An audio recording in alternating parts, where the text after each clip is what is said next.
good afternoon and welcome to the Veterans Forum. The program has come to you from the studios here in Bedford, New Hampshire. Today is the 6th of April, 2018. And as us older guys say, by gosh, does the time go by.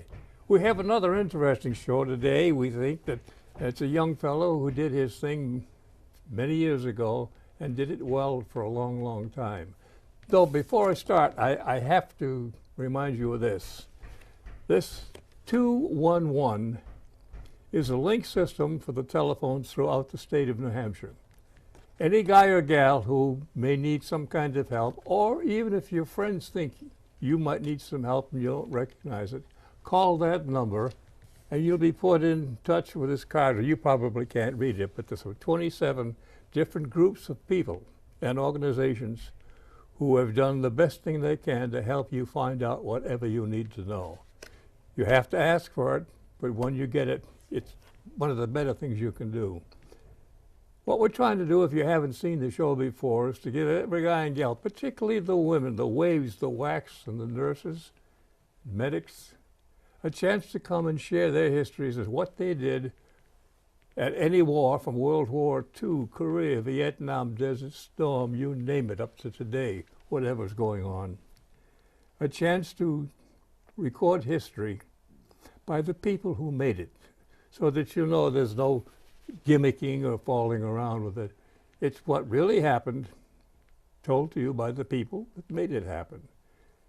The good thing about it, it's helped a lot of guys, particularly some of the POWs that I've talked with, unload a lot of baggage that they've been carrying for years. Some have never talked to anybody. Once in a while they'd come and talk to us.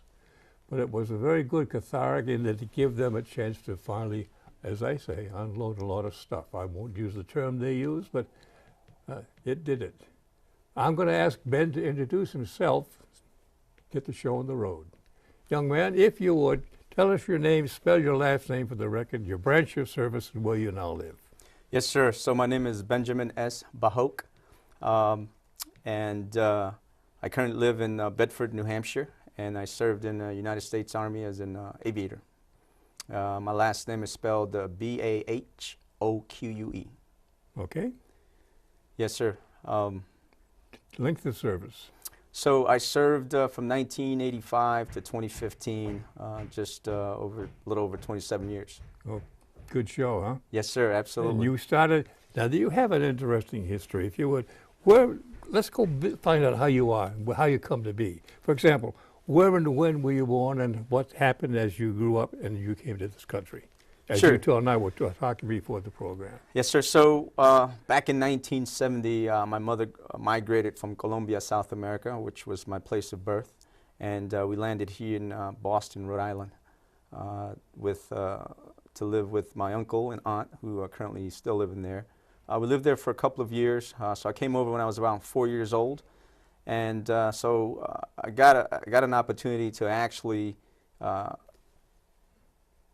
get involved in the neighborhood and get involved in the community and get involved in being an American. So with that said, I'm more American than I am a Colombian, but I am Colombian by heritage. But I didn't grow up in Boston, Rhode Island. We actually migrated down to Miami, Florida, and that's where I basically did all of my school years, right before I entered active duty. Did you have a tough time? You didn't know the language and all that?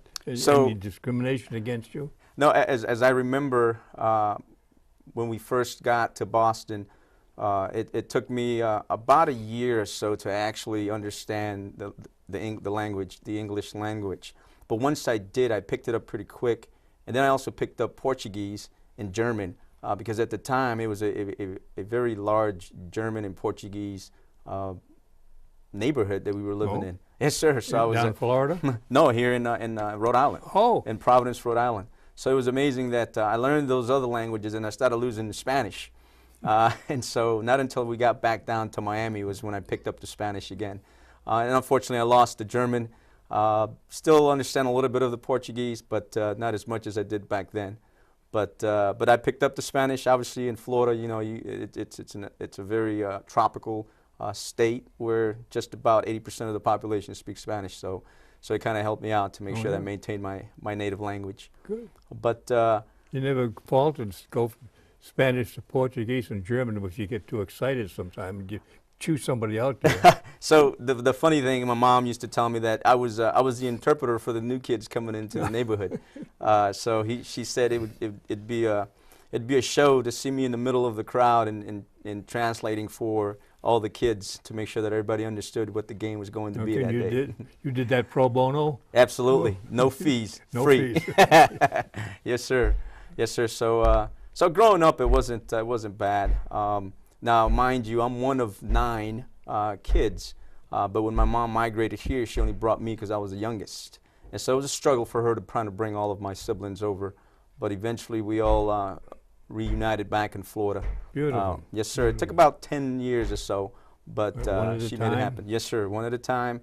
Just the process of the immigration process took a little while for everybody's paperwork to get processed and get them over to the States, but eventually all of them made it, and they're currently, let's say 4 of them are in Miami, and then 3 or 4 have kind of migrated to some of the other states. Have any of them gone in the service like you? No, sir. I was the first one, first generation in my family to join the service. Proud to say that one of my nephews is currently serving now as an Army reservist out of Pensacola, Florida. Now, when you came in, did you have any problem being established and accepted as a citizen? Did you have to go in any special training or time and grade, if you will? No, actually, no. So going through school, my residency was finalized right before I graduated high school. And so the only thing I needed to do while I was in the service was get my citizenship if I wanted to progress in the military. Okay, and you did that, obviously. Yes, sir. Either be a warrant officer or be a commissioned officer, which, Good.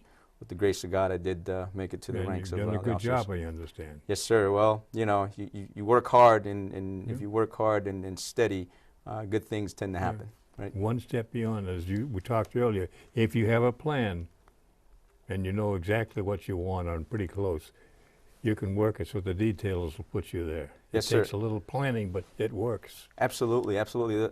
The challenge of being the first one to go in and not being able to glean off of anybody that you know have served, it's a little challenge, but if you're seeking your goal, you will find find the solution to what it is that you're looking for. Now, you Absolutely. said you did a lot of your schooling. How was it when you're going through school? Were you in any sorts of clubs like sports, baseball, football, hockey, soccer, or whatever? Yes, sir. So in high school, actually in junior high, I played soccer for the junior high there in Miami. Then when I transitioned to high school, I was a wrestler, and I also played football. I was a running back. I was the number 2 running back for the team. So I had an opportunity to earn a scholarship in football, but by the time I learned about the services, I wanted to be a fighter jet pilot. And that was my idea of graduating high school and figuring out how to become a fighter jet pilot was my plan, not necessarily playing football. And so, and I'll jump into how I joined the service. Yes, go ahead. Yes, sir. So at the time in the mid-'80s, the Army had what they called the split option program, and that interested me. So the summer of my junior year in high school, I went off to basic training at Fort Jackson, South Carolina.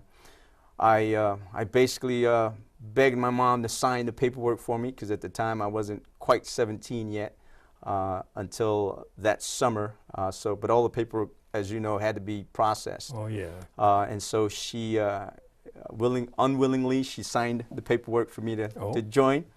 And off I went that summer to basic training at Fort Jackson, South Carolina.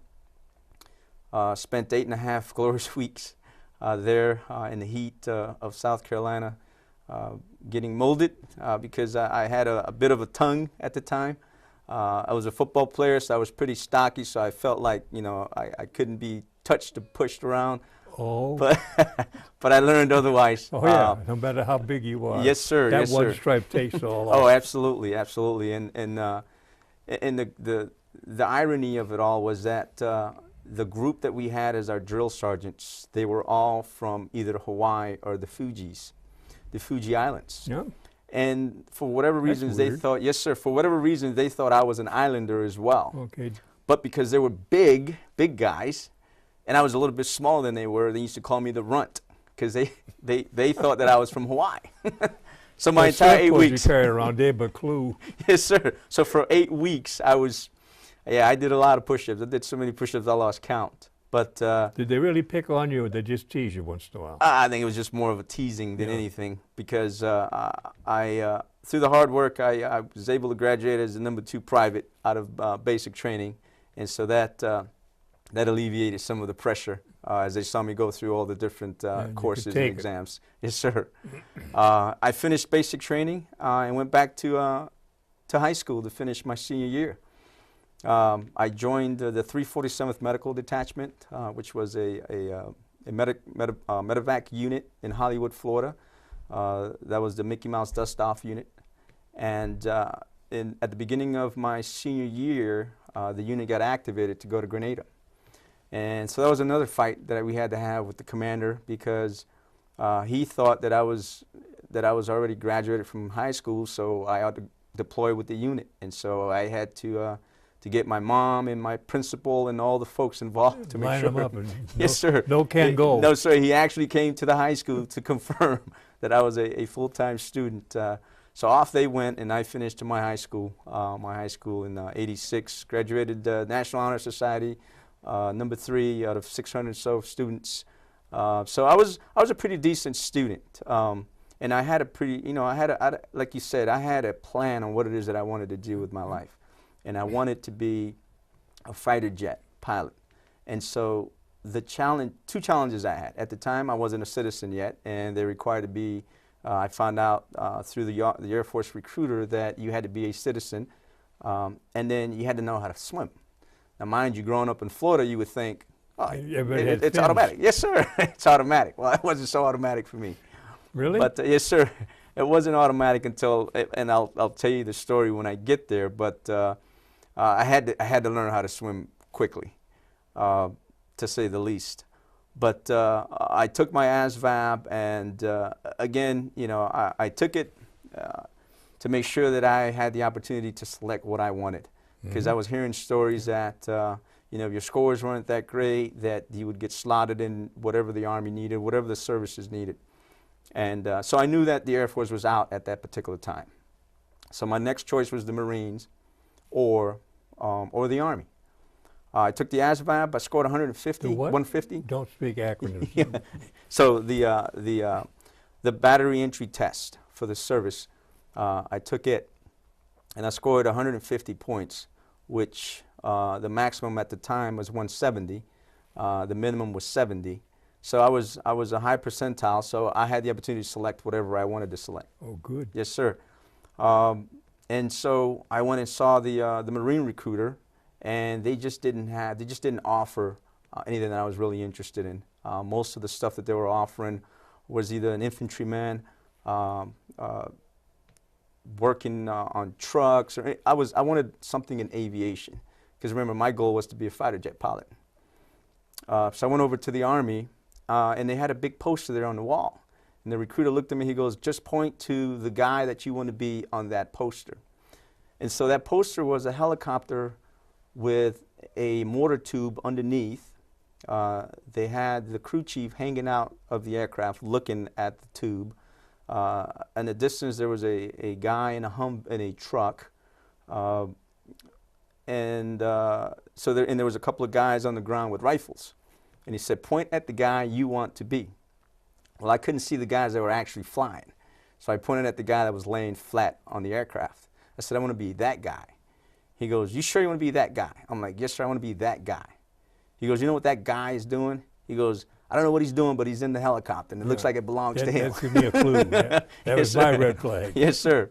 And so he goes, okay, that's a 67 November,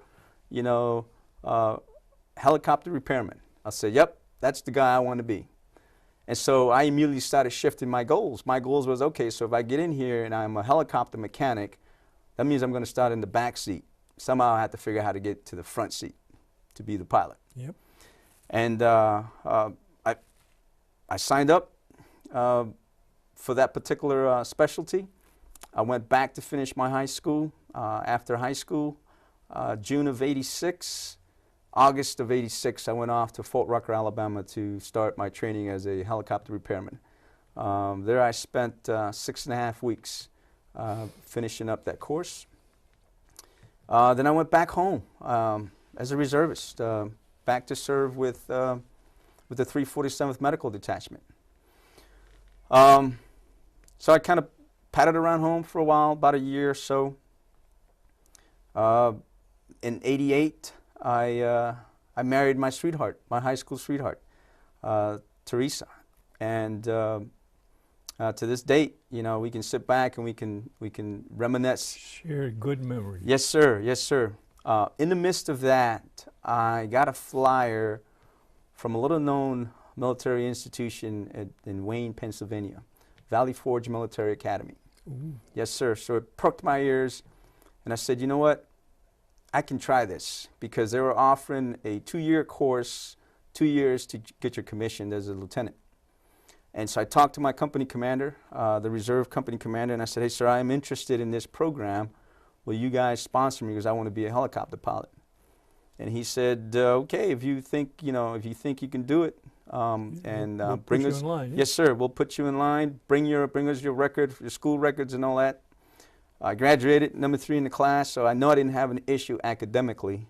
My only concern was my citizenship. But I didn't say anything, so I waited, and sure enough, I got selected. And I went off to Valley Forge, Pennsylvania, in the winter of '88, January '88. I headed off to Valley Forge Military Academy in Wayne, Pennsylvania. If you know, Valley Forge Military Academy was sponsored in a movie called Taps. The movie Taps happened in the mid '80s, which was basically a corps of cadets that revolted against the command, and they took over that academy. I think that I saw that show. Yes, sir. Yes, sir. So that movie's there, Taps. That was that military academy. And the other great thing about Valley Forge Military Academy was that the Valley Forge is where George Washington and his guys crossed the river. Here. Yes, sir. And he knelt down in the parade field there, and there's a monument there. So every Sunday, I can remember, every Sunday we used to have parades, because unbeknownst to me, the Valley Forge Military Academy was a prep school for West Point. And I didn't know that. Out in the dovetail. Yes, sir. Yes, sir. So they basically, if you were academically in good standing, they would offer you the opportunity to compete for a slot at West Point. But again, my challenge was my citizenship, and so I was able to finish 1 semester there, and then I had to transition out, because at that time I didn't have my citizenship, because the goal there was to commission in 2 years, and you know, so I did 1 semester, which was a quarter of a year. If I had to finish that whole year, then I would have been committed for the next year, and then I couldn't finish, you know, the program. Mm-hmm. So I'd be at default. So I left and went back home. At the end of that winter semester, and that was mid-February when I got back home. I went back to the recruiter to sign my papers to go active duty. So I went active duty the 22nd of February of '88.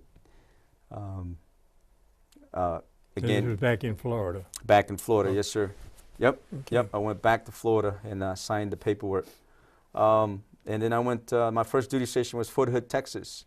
3-4 Aviation 2nd Armored Division, All Patton's Division, the big tank division. In the Army, they call it the Heavy Division because there's so many tanks there. There I served with the 4-3 Army Aviation until 1990. And as you remember, 1990 is when Desert Shield started ramping up. August of 1990. In the midst of me being at Fort Hood, Texas, I applied for, at the time, what they called the Army Green to Gold program. Green to gold. Green to gold. Okay. So basically, your green uniform, you exchange it to go out and earn an undergraduate degree to get your gold bar as a 2nd lieutenant. And I said, you know what, I think I can do that. Again, relying on my academics, I had started my associate's program at the time, going to classes at midnight to finish up what I needed to in order to get my associate's degree. That particular program required you to have at least 90 college credit hours. When I applied, I was right at 87 with the guarantee that I was going to get my last 3 because I was going to finish that course. The recruiters that were there at the time were the professor of military science from Sam Houston State University there in Huntsville, Texas. And again, you know, my mantra is, you know, God puts you in positions where he wants you to be because he's got great things for you. Yes, sir. You don't fight it. No, sir. I remember Major Marshall was his name. He was there. And he said, hey, Ben, I'm going to help you get your packet together because I think you're a great candidate. And anytime I help anybody put their packets together, they get approved. I'm like, sir, I'm your #1 candidate. I'll pay with yes, sir. too. Yes, sir. And so we worked diligently to put that packet together because we knew that things were ramping up and units were starting to get activated to deploy. And so we put the packet together. And in August, the latter part of August, the packet came back approved. And I was accepted into Sam Houston, a military of the professor of military science, the military science department, to come on in and earn my undergraduate and earn my commission. Well, you would then, if you were keying in on aeronautics, or was it just an engineering degree? Yeah, so my undergraduate degree is in criminal justice, and that's what I was working towards at the time to earn my associates with an associate's in criminal justice. And so I just wanted to make sure that that was transferable to Sam Houston. And if you don't know a whole bunch about Texas, Huntsville, Texas is where the criminal justice system started for the state of Texas. As a matter of fact, that school in itself, I don't know if you remember movies, Cool Hand Luke was in this prison, right? And used to call the Walls Unit.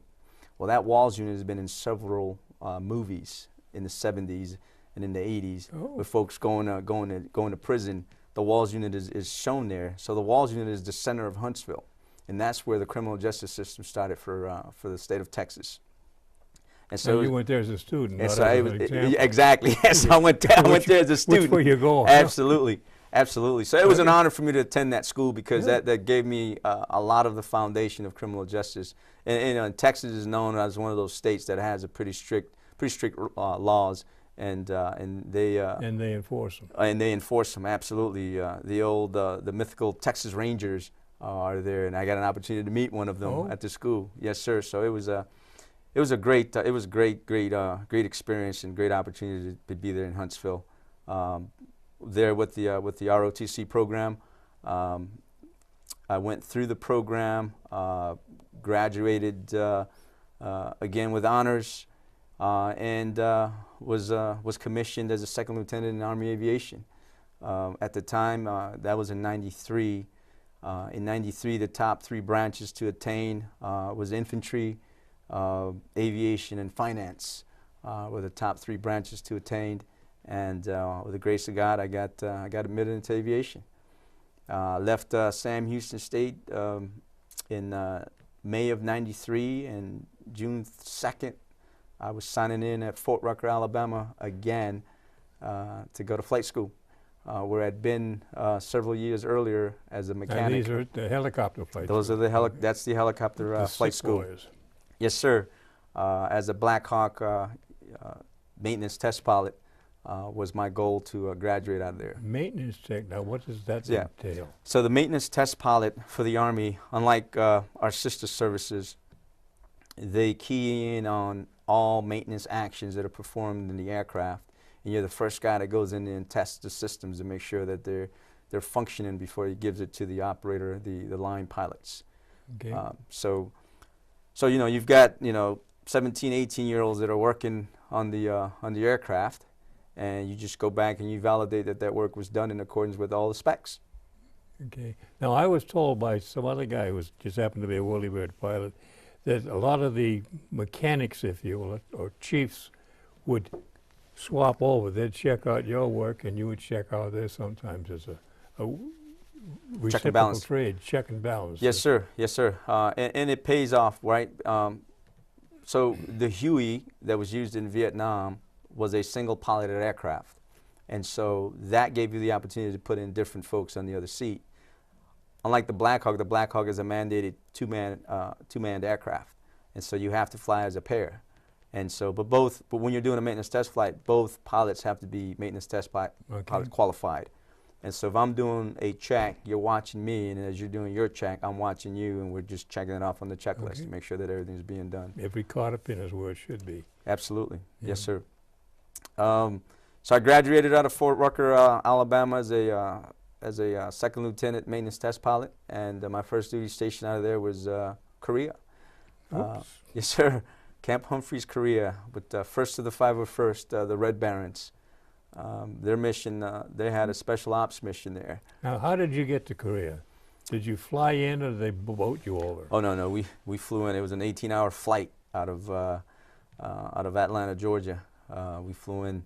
I got there January of '95.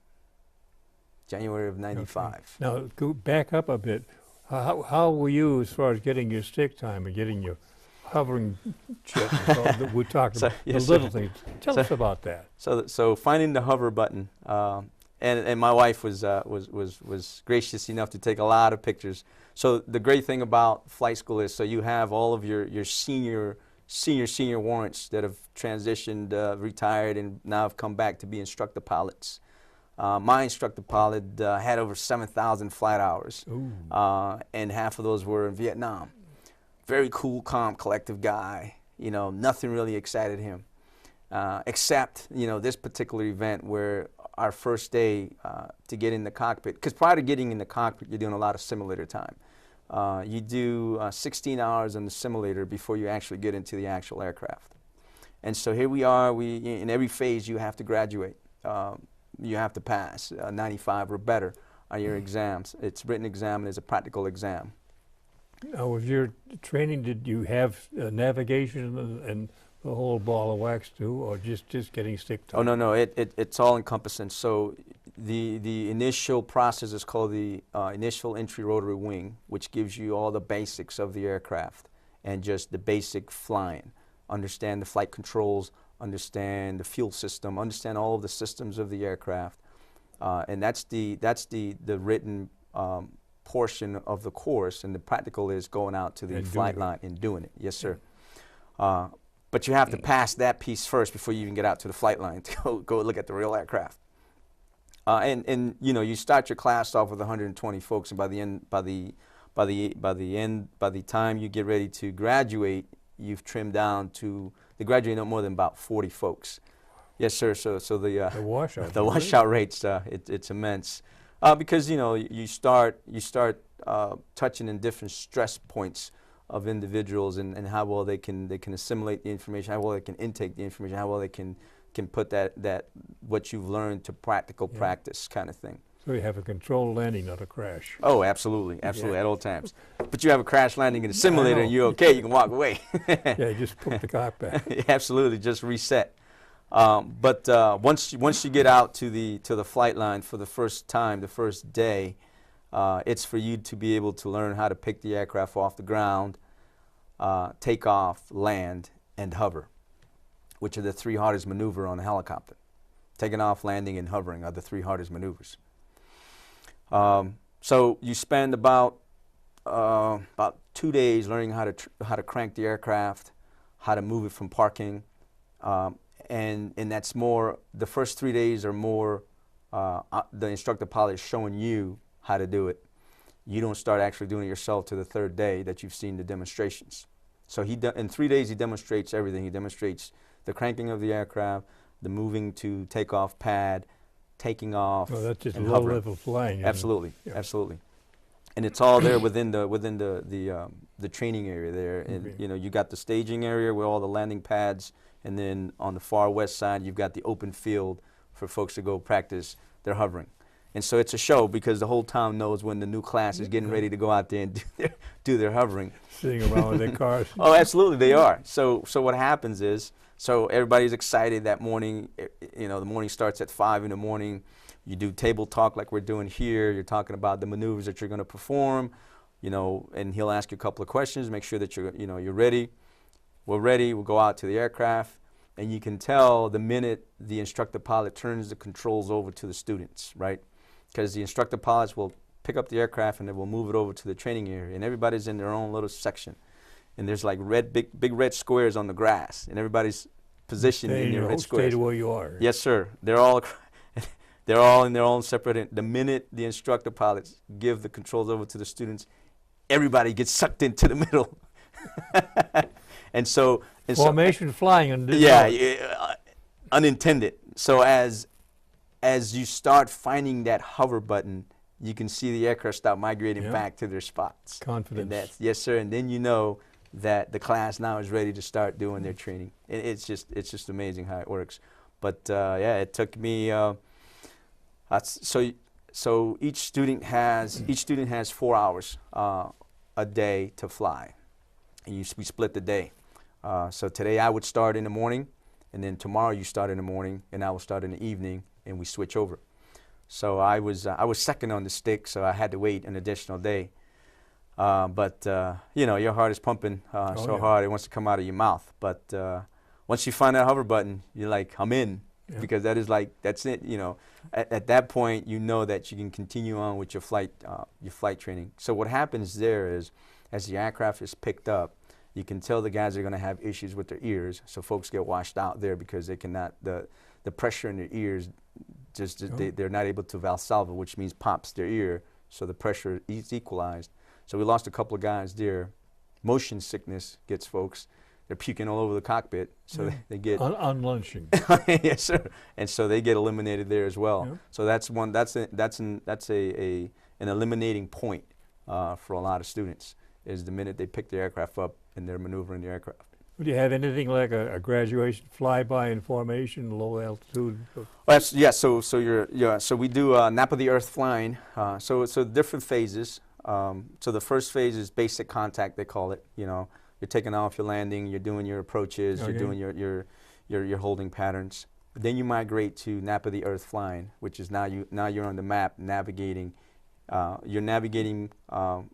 That's like a 3-week course, is the nap of the earth. So the first week you're navigating on the map, so you can get your navigational skills pretty good, because at the end of that phase is an exam.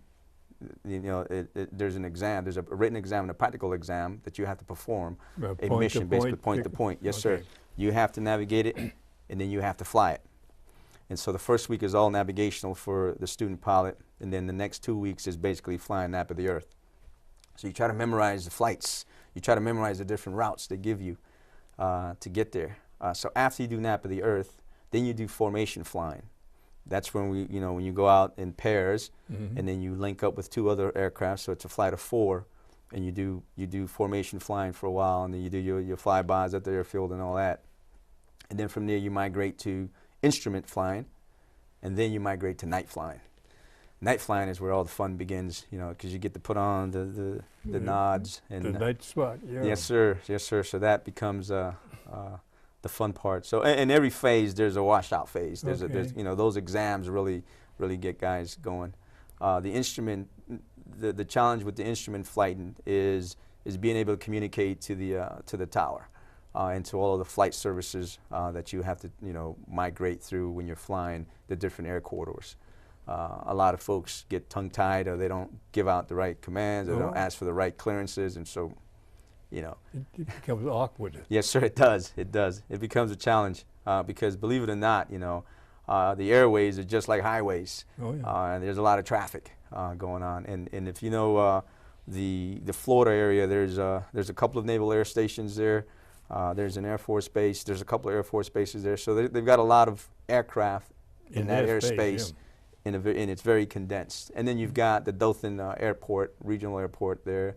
You got the Montgomery Regional Airport, just a couple of miles. You got the Pensacola, got Tallahassee, and all those different little cities have their own airports. So, so it's a very congested airspace there. Now, one thing I've heard a lot about, maybe you can tell me, when do you qualify to be a dust-off pilot? Or how do you, is that just by experience and time you learn what to do? So when you go through medevac kind of stuff. Right. So if you're branched medical, the medevac community has their own branch. So if you are a medical service corps officer with a identifier to be an aviator, then you're a dust-off pilot. So me going in as a straight aviator identifier, an aviation officer, to be a straight line pilot, I'll have to go back and assess to go into the Dostov community. So it's a community that's assessed up front. You have to be assessed into the Medical Corps branch, and then within that branch, they assess you as an aviator, and then you get the Dostov, which is a Quebec identifier, I believe. So you're an aviator with a Quebec identifier, then you're in as a Dostov pilot. But you go in through, you've got to do the basic entry, rotary. Everything's building blocks. Exactly. So when you graduate flight school, then you go into the transition to be a Dostov pilot, which is working with the hoist, litter, doing certain approaches and all that stuff. That's an add-on at the end of flight school, just like my maintenance test pilot course was an add-on at the end of flight school. Okay. Was an additional 6 weeks, because then you go more in detail with all the systems. So you have to be able to talk through all of the systems of the airframe before you're able to graduate and do all the tests, all the checks. I think at the time there was like 80-something checks that we had to do, and more than 30 of them had to be by memory. It's a challenge, but it's doable. Becomes automatic, hopefully. Absolutely, yes, sir. Repetition, because they give you enough time to get out there on the flight line, and then what you do with your free time is you go over to the learning center and get in the simulators and continue to practice. Yes, sir. Okay. Yes, sir. If you want to graduate, you do it. So I finished flight school. Like I said, in '95, I finished flight school and then headed off to Korea, January of '95. Okay. Can you share some of your experiences in Korea? How you were, where you were stationed, and what you had to do and did do? Yes, sir. So, just like any, and I'm sure it's like this in all the services, as a new kid on the block coming in right out of school, you're the new guy, so you get assigned a senior guy to kind of shadow and kind of show you the ropes a little bit. Mine were two senior warrant officers, two W4s, that both had been around for a long time. They joined the tail end of Vietnam, so they had a little bit of Vietnam experience, but they'd been test pilots forever. They were W4s at the time. One had been a Special Forces trooper in Nam before he transitioned to be a pilot, and the other guy was just a straight pilot from day one. But they were day and night, and so that was awesome for me because I had the yin and the yang as aviators. And you were in the middle. I was in the middle, yes, sir. I was getting pulled left and right, but it's a good way they were there. Oh, absolutely, because Mike Cantrell, which was my quality. No, he was my production warrant. He was an operator by trade, so everything he did was, to get the mission done. Yep. Whereas my other Mike was my quality officer, my production officer. He did everything by the book, and it was like, you're not deviating from the book. You got to do it by the book, kind of thing. So we had one guy that was. Were you lieutenant? Yes, sir. I was a second lieutenant. I was their maintenance platoon leader. So I was. I think at that time I had just. I hadn't turned 26 yet. So, and they were senior to me by rank, not by rank, but by age in time and service, And so they're like, listen here, Lieutenant, this is what you need to do to make sure you're successful. And in that organization in Korea, we had the special ops mission with the special forces out of South Korea. They call it the Kuduf mission. And it was all night flying. And so. It was all combat. Well, training for, and then supporting the border patrols, right? Because between North and South Korea, you got the demilitarized zone, and so part of our mission was to make sure that that zone was safe. Do you have to do any spotting of targets? For the special forces guys at times, because our aircraft at that time had miniguns on it, so. We did a lot of water landings with them. There was a lot of scuba guys because they monitored the river there between north and south, right? Yeah, because they had a lot of infiltration coming out of the north in the early '90s. There was a lot of infiltration coming out of the North Army there, from North Korea. And so most of our missions was joint with the. They had a small fleet, a small Navy fleet. The South Koreans do. So we had a lot of we did a lot of frigate landings to get the special guys on there so they can get into the river and monitor their things. But so I kind of reverted out at times to be able to do operational missions and to do my maintenance mission and do my maintenance test flying with my two guys. Which we all were required to be able to do the operational mission during the night and then do our maintenance mission during the day. And no sleep in between. No sleep. There was no need for sleeping. In Korea, it's like, you got 12 months, you got to get it after it, kind of thing. But it was a very fast-paced assignment there, and the great thing about aviation is that when you get assigned to an organization, you're responsible for airframes and personnel. You want to make sure that everybody's safe. Yep. Right? You've had a great tour when nobody has gotten hurt on your watch. So in that particular rotation, all the guys that I served with at that time were there for the 12 months, and everybody went home safe and sound. So it was a very successful rotation there for me. Yes, sir. Any one or two examples of something that stands out in your memory, either good or bad, that you can share with us? So this is interesting. People have no idea what we're trying to do sometimes. Sure. So mid-airs obviously are very catastrophic.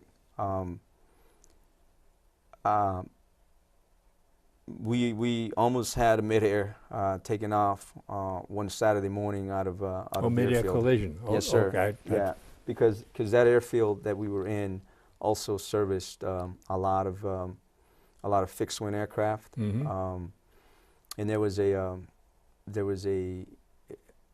I can't remember, it was a C-12.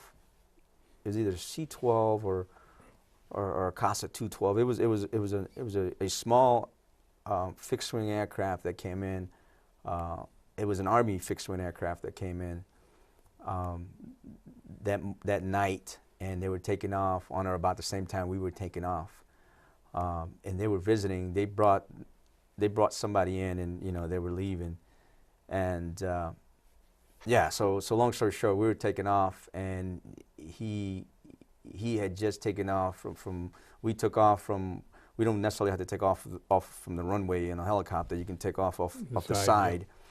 We took off the side. He was on the runway. He wasn't clear to take off. He took off anyway.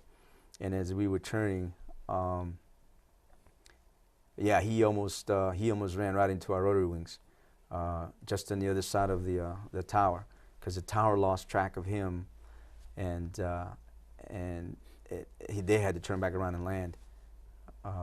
But that was one of the closest calls I had while I was there in Korea. That, and then the other one that stands out in those 12 months was that was my first time actually flying in the clouds. It's a significant emotional event when you have to go into the clouds in a helicopter. Like going into a whiteout. Absolutely. So all helicopters are not built to fly in the clouds. So, for example, the OH-58. The moisture in the clouds? No, sir. The instrumentation. It's the instrumentation, right, that precludes you from flying in the clouds. But the Black Hawk is a suited aircraft to be flown, and they call it under IFR conditions, which is flying in the clouds. And we had a mission to go down south to Busan, which is the next city south.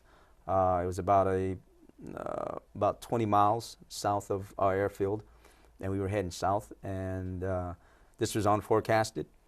We looked at the weather. Our requirement is to look at weather, make sure we had weather all the way through the mission from point A to point B and back home. The weather was within limits. This rain cell or whatever it was all of a sudden just came in, and we found ourselves in the clouds. And to this date, the guy that I was flying with, Don Yarbrough, is a good friend of mine. He was a W2, a Chief Warrant Officer 2. I was a second lieutenant, and this was his first assignment in Korea. And because he came out of Fort Campbell and got assigned to Korea, and this was my first assignment period as an aviator. And here we are. We find ourselves, 3 or 4 miles south of the airfield, heading south to Busan, and now, boof, we're in the clouds, and it's like dead silence. You don't hear anything or see nobody, and you don't hear the radios or anything. Because when you're down low, you hear radio chatter and you hear all that. Yeah, but as soon as you start climbing, and we climbed up to 7,000 feet, the pucker factor goes up. I said, Don, what do we do? He goes, all right, you just got to revert to your training. Me, my yes, sir. father. Yeah, revert to your training. And so you think about, Army training. Yeah, page 1. Yes, sir. Yes, sir. And it's you revert and rely back on your training, and you have confidence on the equipment, and the training that you've got. Did the job. Yes, sir. Yes, sir. So that was my first ever instrument flight, my true instrument flight, because.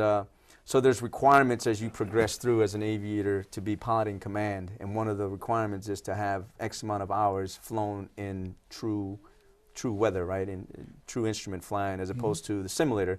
The simulator, you could fly instruments all the time. Go to sleep, yeah. Absolutely, you can hit the reset button and go to sleep, and it'll get you there. But the actual flight time in the airframe under instruments is a little bit different. Yeah. It's a little bit different, but those are the two major events that stick out that were near and dear to me. I mean, we had some other events that unfortunately we lose service members even when there is no war, right? The cost of doing training. We had a sister unit that lost a service member, an inexperienced lieutenant in the cockpit. Not doing the right thing, had the rotors turning while the mechanic was up top, and he got chewed up. We had to go and recover the aircraft because we were that second echelon of maintenance. We had to go and recover the aircraft, and it's not always a pretty sight when things like that happen. So that one was something to consider. But well, I'd like to not short circuit thing, but. What else did you then next to it? Because we got 27 years to... Oh, yes, sir. So from there... spread some of it around, if you will. Yeah. So from there, I moved down back to the state, to Fort Campbell. So I did most of my career between Fort Campbell, the 101st Airborne Division, and the 82nd Airborne Division at Fort Bragg, North Carolina, where my daughter was born. So I've got a little paratrooper in the family. Oh. Yes, sir. And I'll hit some of the highlights. My command times. I did my command time. My first company command was at Fort Bragg, North Carolina, with the 82nd Combat Aviation Brigade. I was a Delta Company commander.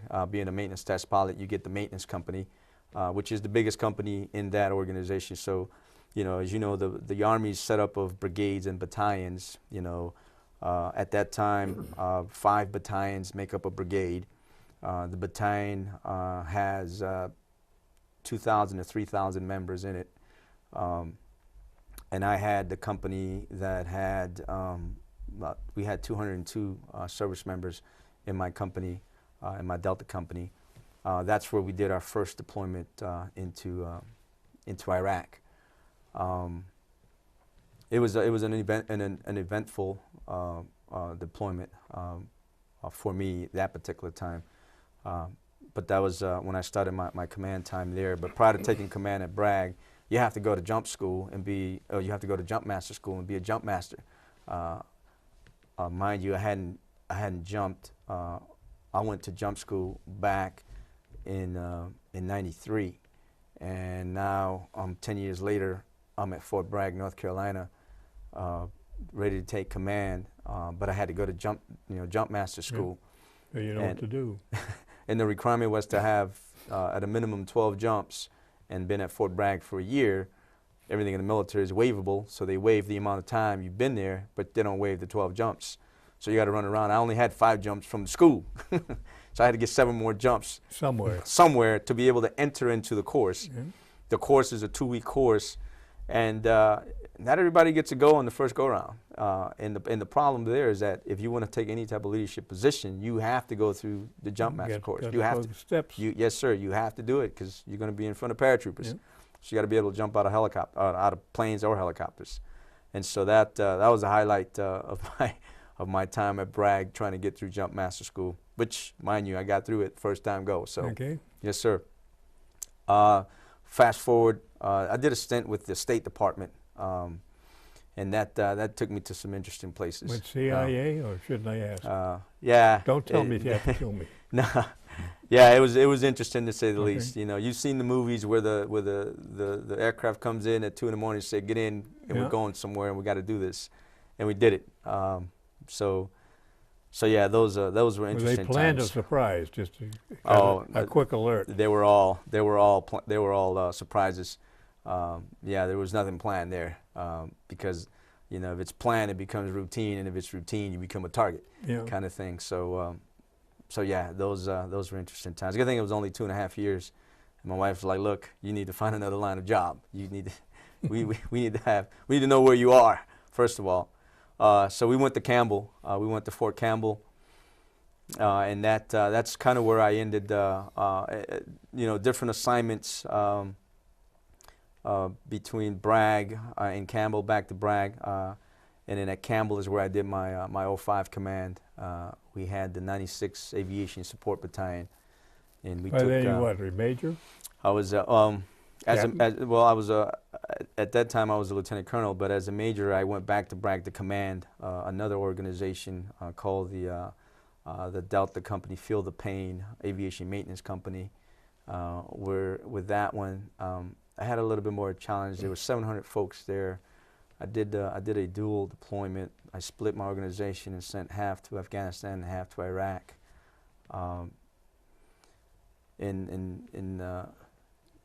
Afghanistan, I lost a troop there, and that's hard on the organization. And but that postured me, because my 05 command at Campbell, I suffered another loss with one of my service members as well. You know, it's like your brother or your sister, and you put them on the plane, and you say, you know, I'll see you on the other side. Yeah. And yeah, that's just that's not a good feeling. But how were the conditions in the desert, if you will, Iraq and Iran, as far as living in? What kept you from going nuts? Just staying focused on what it is that you were supposed to be doing. To me, it was monitoring the soldiers, right? Because as a leader, you have to take your mind off of you and make sure that you focus on their well-being, yeah. Right? Because they're the ones that are gonna actually make the mission a success or not, and your success is their success. And so you got to make sure that that they stay focused and they have clear mind and they stay focused on what the mission is. So for me, that's what kept me going. That obviously having faith in the good Lord and knowing that my wife was taking care of the home front. To me, that's my unsung hero. Is everything that she did to make sure that our household was stable. Had just the one daughter, or did you have other? No, so we had our second child, my son. He was born when I was at school at Leavenworth. Fort Leavenworth, Kansas, where the Command and General Staff College is located. For selection to 05, that's kind of rite of passage. You have to attend that course, resident course, because you could also do it as a distance learning, but it's not at that time. It wasn't considered. It wasn't a rite of passage for you to go into the 05 rank and then be selected for command as an 05 in the Army. But if you went through Command and General Staff College, you're more than likely we're going to get selected. Pay your dues. Absolutely, yes, sir. So, but I was blessed, and he was born in Kansas. So I got a Kansas son, and I got a Fort Bragg daughter. Yeah, kind of spread the wealth. Just huh? got to spread the wealth a little bit. Well, that goes to show you, when troops are home, family multiplies. When the troops are away, the family doesn't multiply. Yeah. It happens. That's double bunking. Absolutely. Now, when did you? I'm not cutting you short, but we got to keep the clock here. Sure.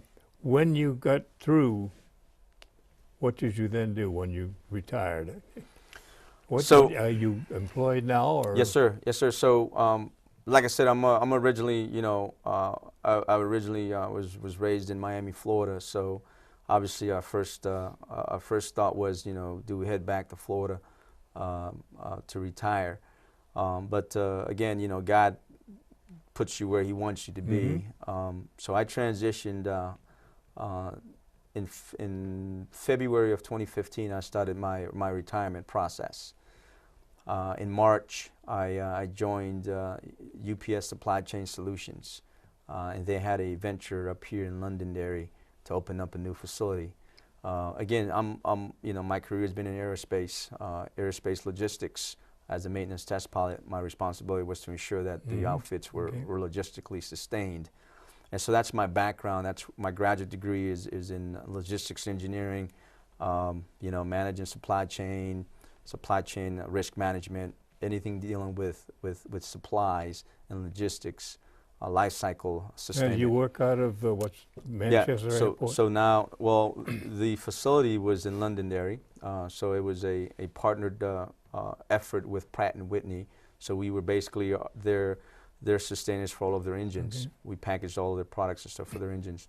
But I transitioned from there after spending a year there with them. I transitioned down to Hanscom. So I'm currently now a logistics manager for the Department of the Air Force at Hanscom, working life cycle sustainment for a couple of Homeland Defense systems. Busy little boy. Yes, sir. Yes, sir. Just trying to stay engaged. We talked earlier about the American Legion. Is that the outfit you joined now? Yes, sir. So I am currently the sitting commander for the Stevens Buswell Post 54 here at Bedford, New Hampshire. Yes, sir. And also a member of the VFW here as well, Post 8401. But so I welcome those veterans that are out there that want to join the American Legion. Come see us or see us on Facebook. Yeah. We are also on Facebook, Stevens Buswell Post 54 on Facebook. But sitting there as a commander, going into my second year, and enjoying the camaraderie with fellow veterans. As a matter of fact, we have a social coming up on the 18th of April. So, yes, sir. So we want to invite you and any other veteran that's out there that wants to come out and break bread with us.